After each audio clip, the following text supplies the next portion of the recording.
For horror movies most people have never watched before, I would highly recommend this random horror movie Windchill from 2007, produced by George Clooney's company, Section 8 Films. George Clooney was in From Dusk Till Dawn by Tarantino, so he thought he would be good at picking scary movies to finance. Speaking of fun vampire movies to watch like From Dusk Till Dawn, this paranormal movie Windchill has the same writer as Shadow of the Vampire, a horror comedy movie favorite of mine with John Malkovich and Willem Dafoe. That alone is enough to convince me to watch this movie, but Windchill also has the same horror music soundtrack composer as the psychological thriller Black Swan, and the same cinematographer from Silent Hill did some camera work for this movie, so that's a pretty stacked behind the scenes crew for the making of Windchill. The cinematography looks a lot like Silent Hill, and sometimes this horror movie Windchill even looks like The Shining. True to its name, the Windchill movie cast had to freeze because most of the filming was done in the woods, and that's actress Emily Blunt really climbing to the top of the telephone pole in negative-degree weather, while they throw fake snow on her face in the Vancouver wilderness. The on-campus scenes were filmed at University of BC, and she had to take speech lessons to hide her accent and not sound British for all of her horror movie scenes. There's a lot of psychological horror in this movie, and a lot of suspenseful tension and strange plot twists.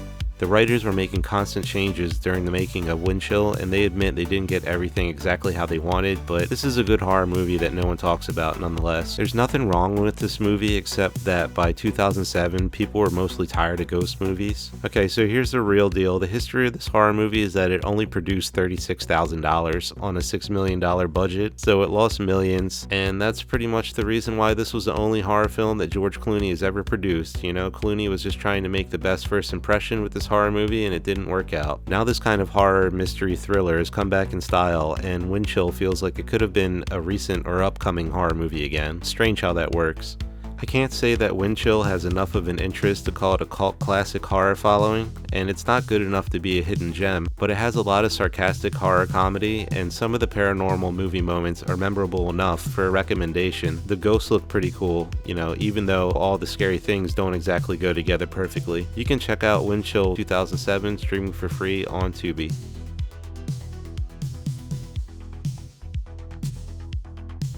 Horror movies like Silence of the Lambs and Seven inspired a whole collection of gritty horror thriller movies in the 90s, good horror movies like Jennifer 8, and then some forgotten mystery thriller movies like Taking Lives in 2004 with Angelina Jolie, which hit the big screen way after the trend was popular and had to compete with the Dawn of the Dead remake, so a lot of people have never watched this film. The main reason I remember this psychological thriller movie is because it has one of the best, most disturbing openings I've seen in a horror mystery movie when the villain was younger. Easily the best horror movie moments in the entire film. Anyway, the movie title is kind of a clever double meaning because the villain targets people who look like him and assumes their identity. The horror history behind the making of Taking Lives was that this was a book that Warner Bros. Bought the rights to before it was published so they could make it into a horror movie. This was a common practice for finding good, cheap horror scripts. From 1997 on, the movie Taking Lives stayed in production limbo because they couldn't agree on a budget or a cast, and the studios sold the rights back and forth to each other for years. Taking Lives would have done well in the 90s, except this style of horror mystery was so played out by the 2000s that everyone watched zombie movies like Dawn of the Dead remake in the theaters instead. But if you revisit this thriller movie, specifically the unrated version, Taking Lives has some pretty brutal and savage horror movie moments to be found. The old school effects look just as good as Silence of the Lambs, even though the writing is nowhere near as good as that horror film. Ethan Hawke is in this movie, and he said he didn't relate to or understand this character at all. He describes this as his failed attempt to go big and says Taking Lives was a terrible horror film, but I think he's being a little harsh. Taking Lives was the same writer as this action horror thriller movie, The Call with Halle Berry, so if you like that movie, you might like this one. It has the same editor as The Elephant Man 1980, starring Anthony Hopkins and John Hurt, great movie, and the ape sci-fi movie Congo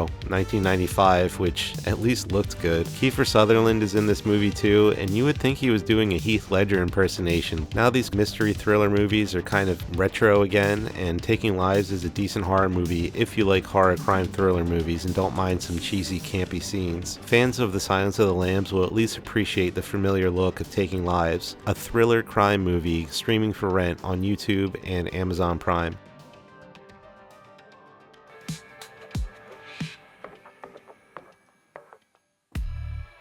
Warner Bros. Has been somewhat cursed by Jonah Hex for a long time, first scrapping a made-for-television series in the year 2000, and then doing nothing else for 7 years until the early makings of Jonah Hex began in 2007. The writing and directing team for Crank with Jason Statham worked out a script for Jonah Hex and then left before the production in 2008, so already off to a troubled start. They had 2 weeks to find a new director, and they chose Jimmy Hayward, who was an animator for the original Toy Story movie and who did work on other huge Pixar movies like Monsters Inc. Then they got actress Megan Fox and John Malkovich as the horror movie villain, and the making of Jonah Hex was ready to begin again in 2009. John Malkovich was agreeing to movies at a much lower rate than normal because he lost a lot of money from the Bernie Madoff scandal, and now that I think about it, it's probably why he did that movie Mutant Chronicles in 2008. Actor Josh Brolin, who's been in famous movies ranging from The Goonies to No Country for Old Men, was really mad about the making of Jonah Hex because he had to wear 20 pounds of wool clothing in the Louisiana heat, and he couldn't eat all day because of his makeup, which took 3 hours to put on, and they had the left side of his mouth all stretched over and taped open. He even tried to tape his eye open, but he started having vision problems after a few hours, so they had to stop that. He said it was the hardest role of his life, and meanwhile, he felt the director was partying way too much and not taking his job seriously. According to Josh Brolin, the studio started making big changes to the storyline based on test audiences. Then they hired Francis Lawrence, who directed Constantine with Keanu Reeves and the End of the World movie with Will Smith, I Am Legend, to do another 12 days of reshoots to change the movie to their liking. This may have included giving Jonah Hex its supernatural movie elements. The original Jonah Hex was just a gruff bounty hunter from the 70s era DC comic books. He sometimes battled the supernatural, so the zombie movie scenes are normal, but he never had such supernatural powers himself. Not many people have watched Jonah Hex, so not many people have listened to this music. The action movie horror soundtrack was scored by the heavy metal band Mastodon. The film took in $10 million on a $40 million budget, losing tens of millions, and you never hear about this obscure comic book character Jonah Hex anymore. There's nothing much wrong with the movie. Those who have watched it think it's pretty standard for its time.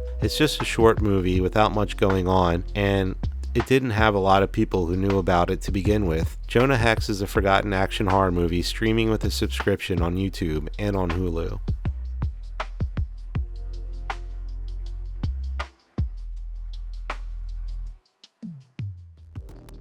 Indie horror filmmaker Earl Owensby strongly believed 3D horror movies were going to make a big return, and so his company, EO Corporation, began making horror films in 3D. He made a low-budget werewolf movie called Wolfman in 1979, and then a few more, including an 80s slasher movie called A Day of Judgment, and then he made this movie, his first indie 3D horror movie, Dogs of Hell, aka Rottweiler 3D. He already had a couple of Rottweilers, and he got the idea for this movie while talking to his dog trainer. 80s horror movies about dogs were popular because of the Stephen King movie Cujo in 1983.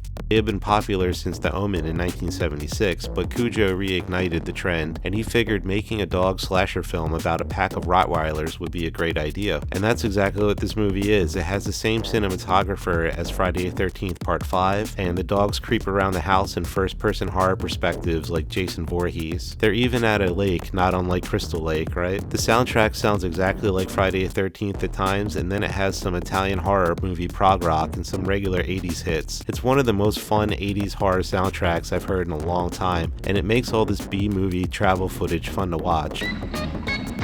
This horror movie is not for everyone. It's an underground cult classic, only for those with the finest of worst taste in bad horror movies. The dogs mostly growl, and they don't do too many scary things caught on camera. Nothing like The Omen, and certainly not Cujo, but some of these scenes somewhat work for me, and it's cheesy, low-budget B-movie horror style. Plus, I think there's at least one horror movie scene where the sound effects are someone pretending to be a dog here during these horror movie moments. The story is actually pretty cool, but the cheesy acting's hilarious, and then the voiceovers are really funny with southern accents. Hey, that's great. Plus there's some fun 80s memorabilia, like a vintage Pac-Man yellow arcade cabinet. It sells for about $4,000 now. And there's a scene where they throw a red phone at the dogs, and it makes this hilarious sound effect that makes me laugh. I kind of love this horror film because it's so tacky and amateur, sort of grindhouse movies era type of deal. It's a slasher movie that only shows the aftermath because, remember, these are amateur actors who don't have the padding to have dogs really go after them like real horror movies. Earl Owensby would produce about 7 more horror movies before his indie horror filmmaking career would come to an end. Fans of the Friday the 13th movies who don't mind a somewhat slow slasher movie from the 80s might enjoy watching Rottweilers streaming for free on Tubi. I'll leave on that one too.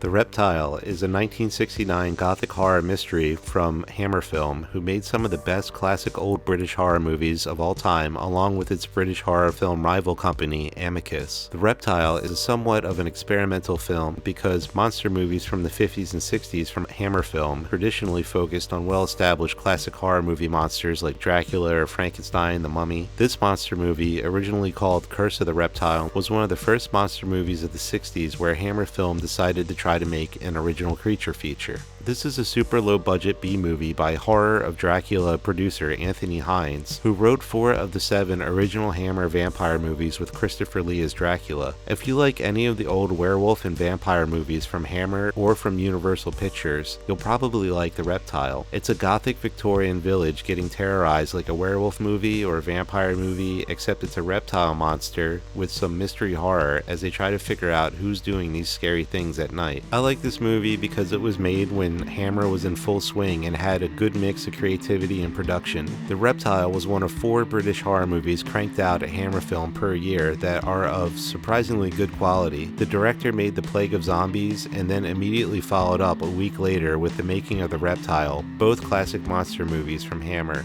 This film has the same cast from some other Hammer movies like The Mummy, Kiss of the Vampire, and The Plague of the Zombies. The special effects are good for 60s low-budget horror because the head of Hammer Film's makeup department did the scary stuff himself. He stepped in to redo a lot of the horror movie scenes that had to be refilmed because the original looked too cheesy. Bad lighting problems mostly, but they ran out of time and couldn't replace them all, and some of the original scenes had to be left in this monster movie. Overall, The Reptile is a time in the history of horror when Hammer Film stopped trying to emulate Universal Picture monsters and started making some British horror monster movies of their own. The only problem is that other Hammer films had a built-in audience. There's nothing wrong with this movie, it's good, I like it, but Frankenstein movies and Dracula movies made more money for Hammer, so it was a business decision not to make more monster movies like this one. Plus, this movie is slow, even for dry British horror movies. Everyone's falling asleep in this quaint village atmosphere, even the creature falls asleep. It's part of the village charm they're trying to create, a sleepy village literally, but you'll either like this horror movie and think it's awesome, or you'll feel more like this guy. For physical media fans, I would recommend adding The Reptile to your horror movie collection. Check it out if you want to see a lesser talked about creature feature made by a British horror studio in its prime. The Reptile is a somewhat rare 60s horror movie not streaming for free to watch anywhere as of the making of this top 10 horror movie list, but if you see it on anyone's shelf, it's one of those old mystery horror thriller movies that's worth giving a watch.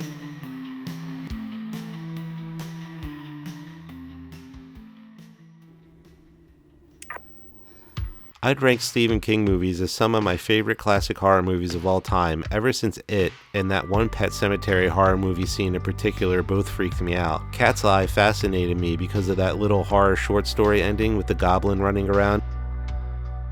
Plus cats. I never stopped watching Stephen King movies ever since then. Even the bad ones are still decent horror films in general, except for this movie. Sometimes they come back for more. Sometimes They Come Back, the original horror movie, is probably one of the most underrated Stephen King horror movies of all time. Either this film or Graveyard Shift is the most underappreciated. Then you have Sometimes They Come Back Again, which is a direct-to-video sequel and pretty much made-for-television horror movie. It's still good, low budget, but still feels like a Stephen King horror movie, and I guess it did well enough to produce his 3rd and final sequel, one of the worst horror movie sequels of all time, Sometimes They Come Back for More. Filmed in Utah on a $1 million low budget, a movie that rips off The Thing and revives frozen people like Flatliners, and even includes very out-of-place horror movie quotes referencing Poltergeist for absolutely no reason at all. Keep going towards the light. Follow the light, Carolyn. Follow the light.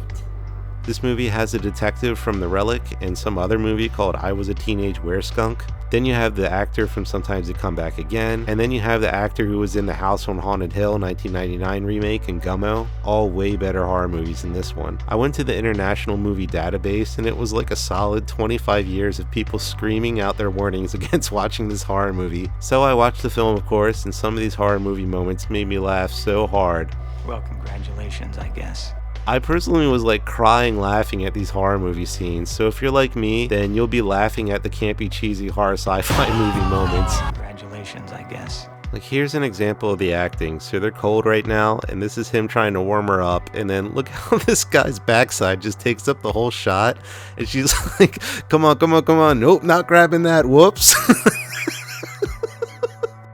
The special agents are here to save the Earth from an alien invasion, and they sound like your parents. Not until we find the others and clean this up. Okay, you two go back to bed. That's when I realized I was watching a sitcom horror comedy. Like, I'm not kidding when I say nothing happens for about 40 minutes aside from them squabbling like a family. It's one of the weirdest things ever caught on camera. Not suspenseful, not funny, just weird conversations. It's pretty clear to me, at least, that this was probably a different horror movie. They decided to attach it to the Sometimes They Come Back Stephen King movie franchise to help it sell better. They just wanted to make The Thing. It's on an Arctic research base. They have cameras like Metal Gear Solid, these carrying people around. It's a really weird movie, and most people were just confused. Sometimes They Come Back for more, but not the director. He was finished not only with this franchise, but with filmmaking altogether for 16 years after making this direct-to-video. This unintentional horror comedy has since gained a small cult classic horror movie following, mostly out of people who rented this at Blockbuster or saw it on television. This horror movie is streaming for free at some website called Fandango at home, but you need an account, and honestly, I don't even think it's worth it. This is like one of the worst horror movie sequels ever.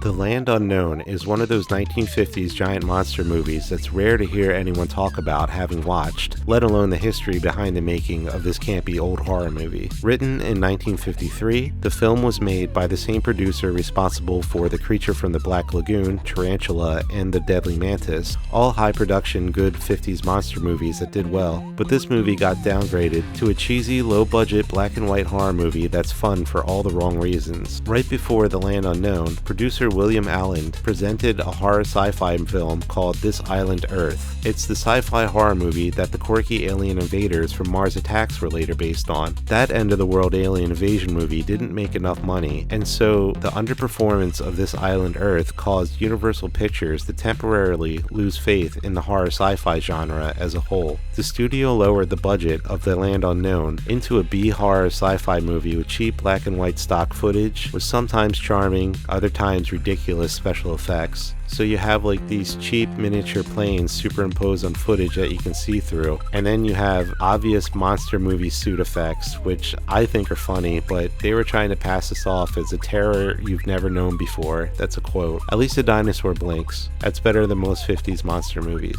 This movie couldn't afford more than one rubber monster suit, so they used zoomed in footage of monitor lizards scaring the protagonist to compensate. I'm pretty sure this movie was supposed to have stop motion animation horror, but then they probably had to use these mechanical models instead. The underwater creature in this movie kind of looks like a low-budget version of the King Kong sea serpent. Shortly after this movie, William Allen left the studio and did some giant monster movies like The Colossus of New York with Paramount Pictures. Despite its box office failure, Land of the Unknown has since become a cult classic horror movie for a few reasons. One of the writers for this movie worked on Earth vs. the Spider, and one of the set producers worked on The Creature from the Black Lagoon. So the prehistoric bubbling jungle swamps in this 50s sci-fi scene look pretty cool. The other set producer worked on the very first episode of The Twilight Zone, where he made the dystopian end of the world sets that you can see in this footage.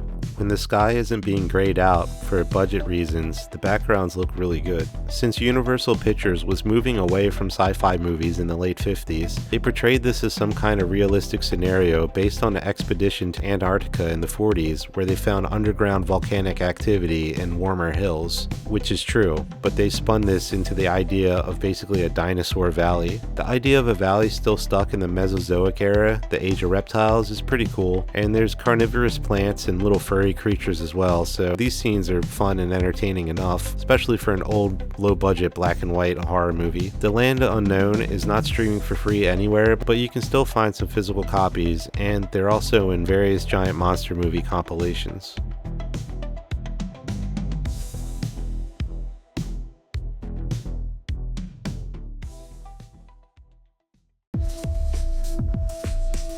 This largely forgotten vampire movie, Dracula Untold, is a 2014 horror film that most people have never watched, an action horror movie that combines vampire movies with scenes that remind me of 300, if you remember that movie. One of the weirdest things about the history of this horror movie is its strange connection to the 1999 Brendan Fraser remake of The Mummy, the old Boris Karloff 30s horror movie that got remade. Ever since the success of the Mummy trilogy with Brendan Fraser, Universal has been occasionally revamping its classic monster movies into what's called the Dark Universe. They were going to have these modern Frankenstein movies, including Bride of Frankenstein with Angelina Jolie as the bride, and modern versions of Dr. Jekyll and Mr. Hyde with Russell Crowe, the Invisible Man movies with Johnny Depp, and all sorts of other monster movies that would share the same universe, probably so they could make crossover creature features later. What's weird about the history of this horror movie franchise that most people haven't heard of is they've been trying to create and connect the Dark Universe ever since the making of Van Helsing in 2004, which Universal claims is still going to get an upcoming horror movie reboot release sometime soon. This movie, Dracula Untold, made $217 million on a $71 million budget, just enough to convince them to keep going with the interconnected Dark Universe idea. The last official attempt was the Mummy 2017 movie with Tom Cruise, which made $410 million on a $200 million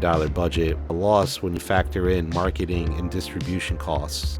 That caused them to cancel Dracula Untold 2 and a bunch of other horror movies after the Mummy reboot. Dracula Untold isn't an outright bad horror movie, but even the director agrees the action scenes were lacking. They had to film 5 or 6 scenes a day during the making of Dracula Untold for 12 days straight and keep things moving. The studio also wanted to add more to the ending to set up the Dark Universe, which gave them less time to get the action choreography right. For most of the battle scenes, Dracula just turns into a bat.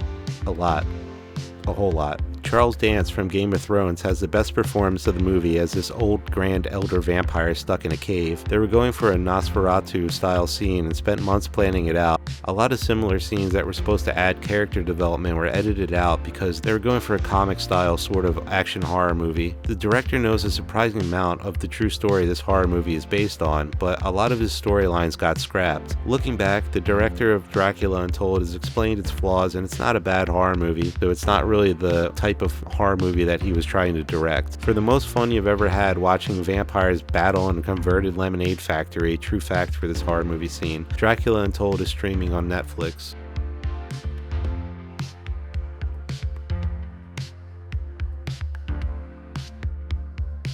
Winchester 2018 is a weird haunted house movie based on a real-life horror story about this widow, Sarah Winchester, who kept building huge additions to her early 1900s house. She never said her place was haunted, but everyone kept making up ghost stories. Kinda funny to think everyone's saying your house is haunted while you and your friends keep saying it's not. And now, over 100 years later, they're making ghost movies about your probably not haunted house. That's not exactly one of the most creepy or disturbing backstories ever, but that is the true story this horror movie is based on. I just really like the history behind the making of this horror movie. The Winchester Mystery House in San Jose, California is this like 90-room mansion of staircases leading to nowhere, and sometimes like 2-story falls if you take the wrong turn. No one knows why she was doing this. She was probably grieving her husband, but she also could have just been weird. More importantly, the movie looks cool on a gothic horror level because Winchester was filmed inside the real Winchester Mystery House. Some Winchester 2018 horror movie scenes were even filmed inside of rooms that tourists can't go in, probably for safety reasons. The rest of Winchester was shot on a replica set in Melbourne, Australia, so if you like haunted house movies like the others, you'll probably at least like the scenery and the clothing they wear. The wardrobe is a very eye-catching mix of gothic and modern styles. Winchester looks like they were going for the way that The Conjuring or The Nun movies look at times, but it's way slower and has less scary stuff. The directors, identical twins Peter and Michael Spiery, were born in Germany and moved to Brisbane, Australia. They grew up watching movies like The Exorcist, The Shining, and Spielberg movies like Jaws saws inspired them to get into directing, first with stop motion horror and then zombie horror short films. One of them even taught themselves how to compose music for all their short film projects. They describe Winchester as having a 70s horror movie feel, so that's why it's a slow horror movie. You know, it's about a widow grieving in a haunted house, so it's not going to feel very fast-paced. They have a few scenes that look like The Nun from the Conjuring universe. Sometimes the movements feel like ghost scenes in The Sixth Sense. A few of my favorite scenes from this horror movie are the creepy mirrors with an originally timed jump scare, and then they have spirit writing and other scary things you'd expect from possession movies, just done on a low budget. To be honest, I think there's not a lot of creepy things caught on camera because of the low budget, so they had to rely on creating more of a horror atmosphere than anything else. Also, there's no way around it, this is a PG-13 teen horror movie, so that means the ghost is going to be doing a lot of throwing people backwards. It's a good workout for him. So yeah, Winchester is a haunting, slow burn horror movie that wants to be a classy ghost story. Fans of possession movies will find something to like. Winchester is a fantasy horror movie, streaming for free on Pluto and Plex.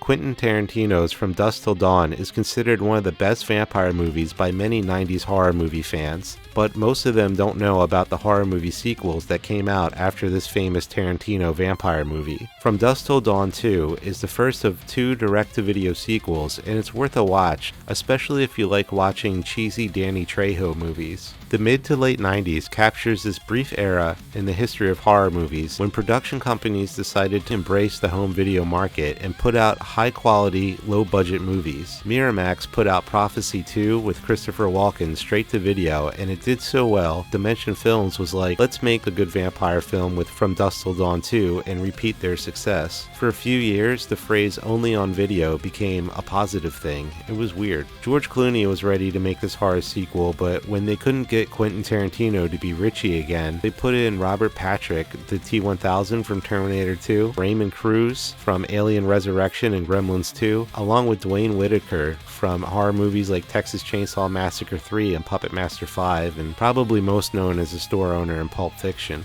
And then they selected Scott Spiegel as director. He had proven himself by writing Evil Dead 2 and by directing Intruder, both must-watch 80s horror Bruce Campbell movies. That's why there's a cameo by Bruce Campbell in the opening of this movie.